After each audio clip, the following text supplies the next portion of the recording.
So the business model is understanding what is the business model and how you can build it up. I want to say here that, okay, it is a rather more down to the earth training, and it will be, I would say, more easy to explain this.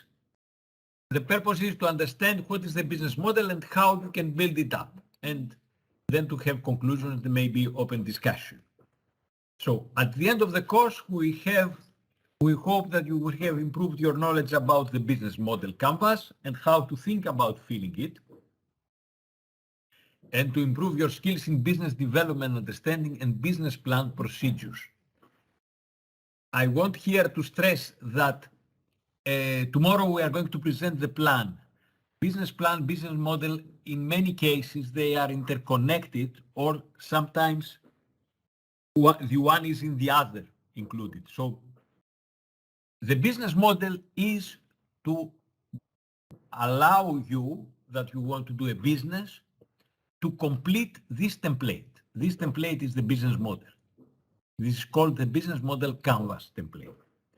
So you see here that there are 9 different boxes. And the purpose of the business model is to see how we can complete these 9 boxes. This is the model, the business model canvas template. Okay? And this is, as I said, very practical, following the discussion we had about the business strategy. So let's see what is in every of these 9 boxes. The first box is the customer segments. So you remember, we discussed it also in the strategy. Who are the customers? What do they think? What they see, what they feel, what they do? So the customers, we have to write down what are the customers. Then we have to see the value proposition. What's compelling them about the proposition?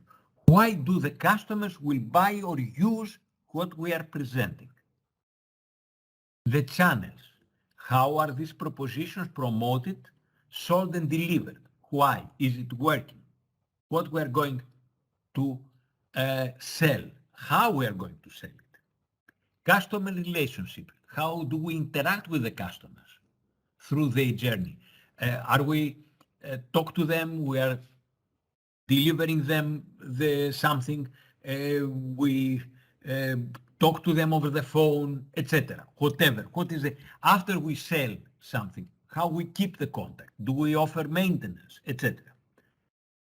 The revenue streams. How does the business earn revenue from the value proposition, from what we offer? What is our revenue? What money we get back? The key activities. What are the strategic things that does the business do to deliver the proposition? What things we have to do to deliver this proposition, product, service, whatever. The key resources. What are the unique strategic assets we must have the business to compete, to be able to produce? The key partnership. Do we need partners for this? Do we need someone also to support us in these activities? And then the cost structure. What are the business major cost drivers? How are they linked to the revenue?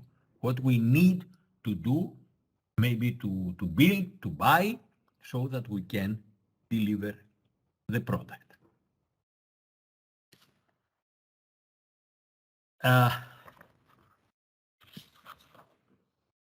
So this is the most important element, the design I showed before, the boxes, and these questions, these points. We should spend a lot of time on this, because this is the tool, not the strategy, and all the 9 blocks are equal. All these blocks are very equal.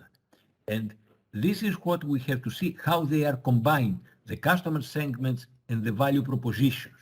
So all these are very, very important. So now let's examine every one of these boxes, the customer segments. So we have to answer, in order to be able to use this canvas to complete it, What are the segment dimensions? Do we have a single or multi-sided market? What kind of market we have?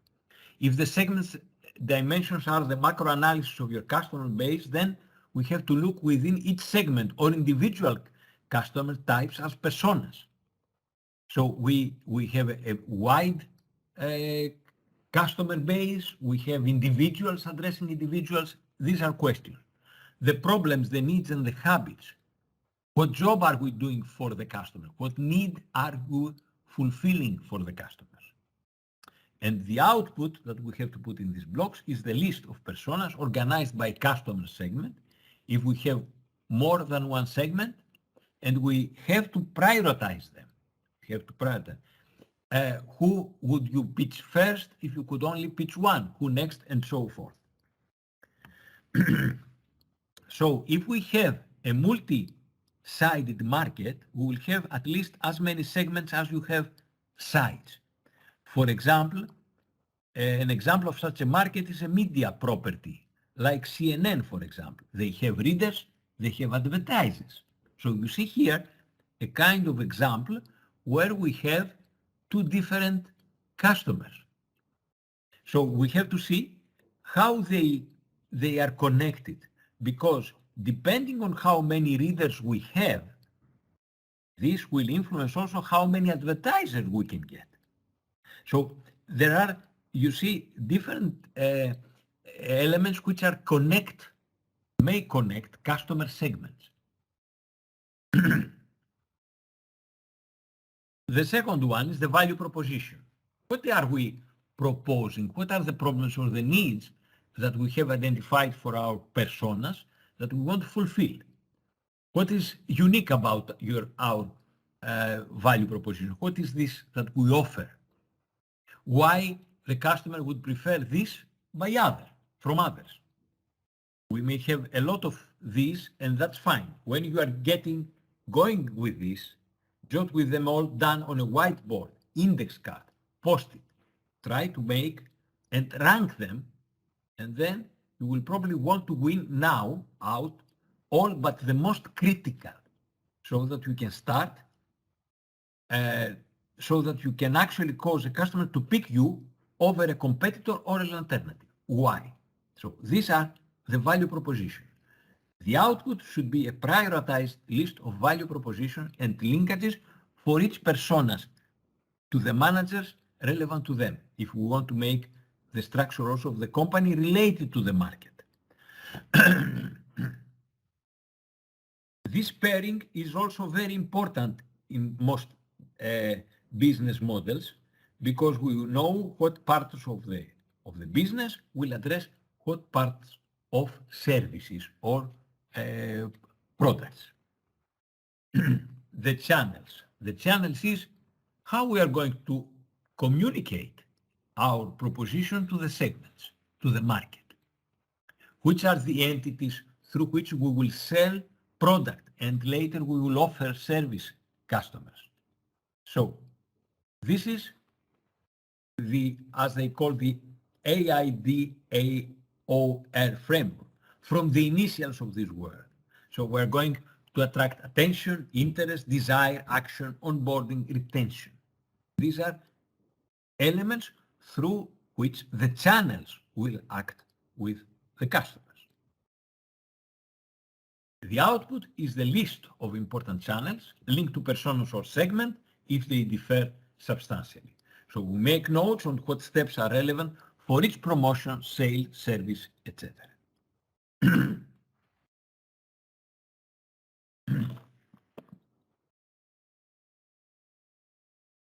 Customer relationships. In the previous one, we have seen how we can approach the customers. So now we have to see how we interact with the customers through the sales and the product life cycle. Do we have a dedicated personal contact, a call? Is there an interaction over the web? Do they never see you at all, or instead they talk through a channel? Can the value proposition be delivered to the customer this way, all the way through the promotion to sale to post-sale services? We can see, as we mentioned before, all this list of interest. Can you make the numbers work? Is there a previous support product you need to create, to test? Many companies, you see an example like Apple, have rejected the fourth choice, do we provide phone support or not? Instead, offering personal support for a reasonable charge. So again, this question is a question also that is related to the business strategy that I mentioned in the previous stream. The output is the description of customer relations, which with notes if they differ across customers. So if we have between segments or among personas, which means individual within a segment, or across the customer journey or the procedure for the customer. The revenue streams. At this point, you should map segments to propositions to revenue stream. The example which follows shows you how output a list of revenue streams linked mutually to personas or segments if the mapping are the same within a set of personas and value proposition. Here you see, this is what I was referring the example, the value propositions to the personas. So you see here that you complete by saying, I have this customer, I have to make this proposition, I have this customer, this persona, I have to make this proposition, etc. So we just complete it. You may have always one thing or many. It's up to you. It's up to you. So at this point, we are at the halfway, as you see. We have done everything that shows the activities, the partners, the relationship, the channels, and everything.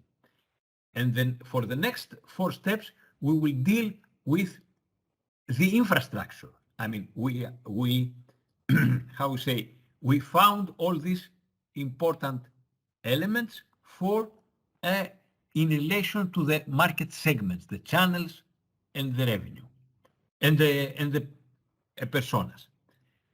I was thinking that if you see also in the colors, you have in what is like red, the offering, and the customers and infrastructure are all of them left and right in the different part. Now we are going to see the crucial things the business need to do to deliver the proposition that we have agreed and make. The rest of the business work, for example, if selling through third parties is part of a model, then activity around channel management is probably pretty important. So depending on what we have decided before and the type of the channels we have, the type of the propositions we have, the different activities have a different importance and different weight in the way that we are going to make them. So for a product-driven business, this probably includes ongoing learning about users and new techniques to build better product.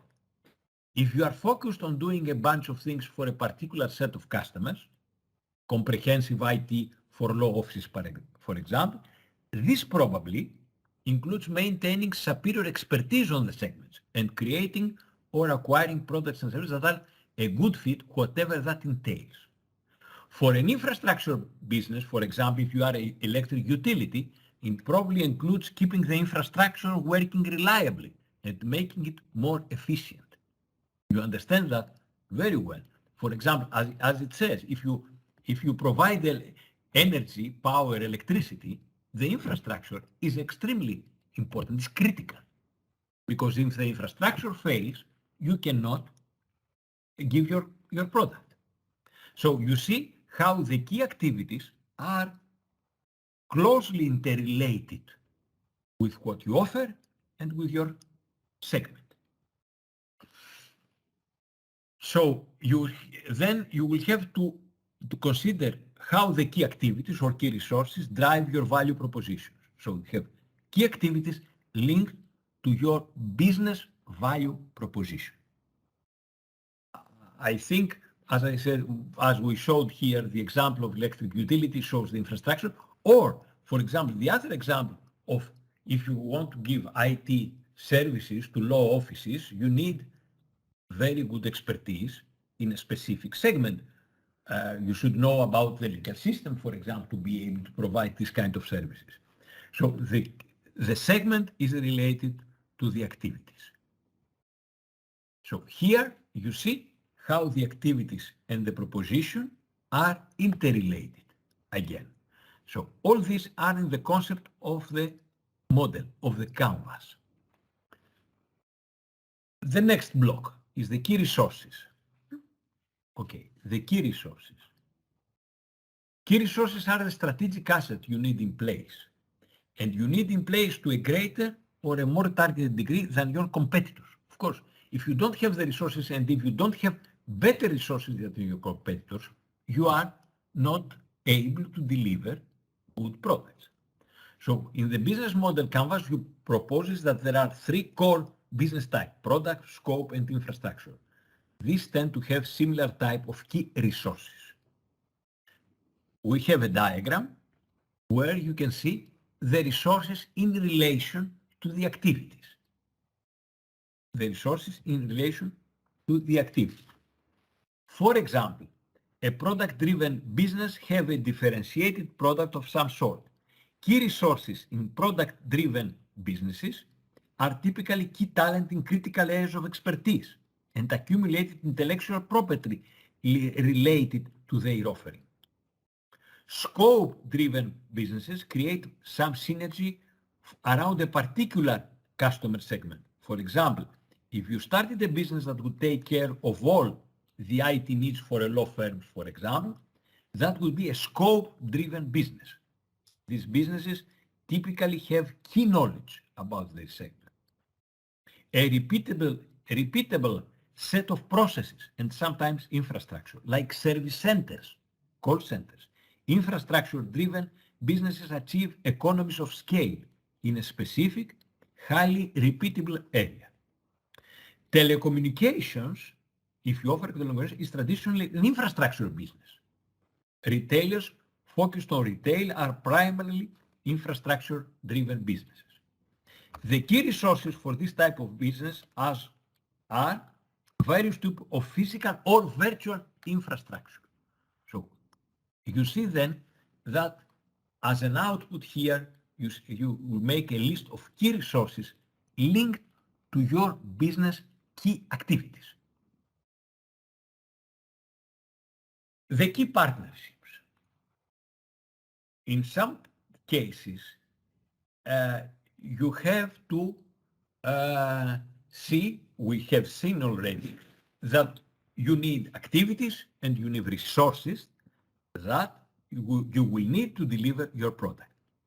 But you have to see if you can do all this by yourself, or there could be partners who can do some of those. Why they can do, which of them maybe would be more profitable to do these activities with the partners and not yourself. Again, this is an issue in some way that should be discussed at the level of the business strategy. Because at the business strategy, we have to decide if we do all by ourselves or if we have partners. And then we see how the partners will enter in the puzzle.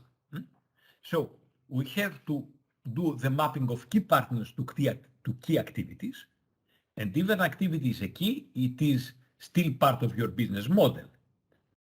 This is a way to denote which specific partners are handling various key activities for you. This is very important because you can't rely to a partner who can do key activities for you, and because there is a lot of dependence.